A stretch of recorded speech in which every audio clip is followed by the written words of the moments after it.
એટલે હજી કહું છું, બીજે ભરોસો રેક નો રે, તમારી મતી જેથી મુંજાઈ જાય તે દી આ ભગવતી આગળ આવીને બે આહુડા પાડજો, તમારો આબરૂનો વિલામ નહીં થવા દે, નહીં થવા દે, નહીં થવા દે. હો એક મને પ્રસંગ યાદ આવે. ગામડું ગામ, નાના નાના ગરીબના છોકરા રમતા હતા. હવે સાંભળજો, ગરીબ છોકરા, એને કયા કલરનું કપડું પહેર્યું છે ને એ એને ખબર નથી, એટલા તો એના કપડાની માથે થીગડા લાગી ગયા હતા. એટલા બધા થીગડા લાગી ગયા એટલે ભાગશાળના છોકરા ઈ કપડા જોઈને દાંત કાઢવા માંડી ગયા. દાંત કાઢવા માંડી ગયા એટલે ગરીબના છોકરાએ કીધું કે ભાઈ તમે ગરીબની માથે જોઈને, કપડાની માથે જોઈને તમે દાંત કાઢવા માંડી ગયા, એનું મને આનંદ છે.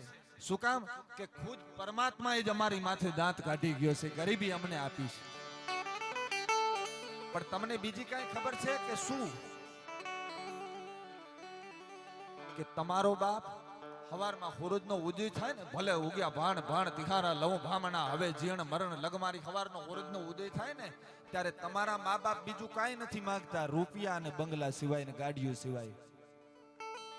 બાકી અમારો મા બાપ છે ને એ સવારમાં વહેલા ઉઠે, ત્રાંબાનો લોટો ભરે, માય તુલસીનું પત્તું મૂકે અને ભગવાન નારાયણ સૂરજને બે નડાવા સૂરજ વધરાવ્યો હોય ને એને જળાધારી ચડાવી અને અમારા મા બાપ એમ કે ભલે સૂરજ તું ઉગ્યો પણ અમારા છોકરા નાના નાના રમે છે ને એને તું સાચવજે, અને અમારા છોકરા ભલે મેલા ગેલા ફરતા હોય, એના કયા કલરનું કપડું પહેર્યું હોય, ભલે ગમે એટલા થીગડા લાગી જાય એનો અમને વાંધો નથી, પણ સૂરજ બાપ અમારા છોકરાના માથે ભલે ગમે એટલા થીગડા લાગી જાય, બાપ અમારી ઇજ્જતની માથે થીગડા નો લાગવા દેતો, અમારી ઇજ્જતની માથે થીગડા નો લાગવા દેતો.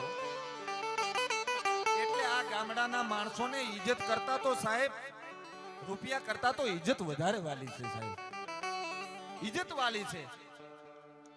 એવા માટુડા માણસો મને તમને મળે ત્યારે સાહેબ કાંઈક વાતો કરવાની મજા કાંઈક અલગ આવે છે.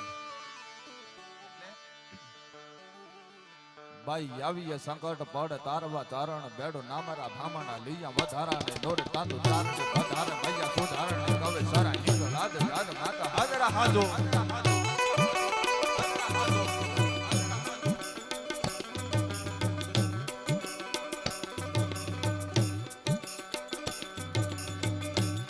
આ છપાકું જોવાથી એવું છે કે આમાં બધી માતાજીઓના નામ આવે, તમને સમજાય નો સમજાય, પણ આ છપાકરાનો ઢાળ એવો છે કે એમાં બધાયજીની માતાજીઓના નામ આવે.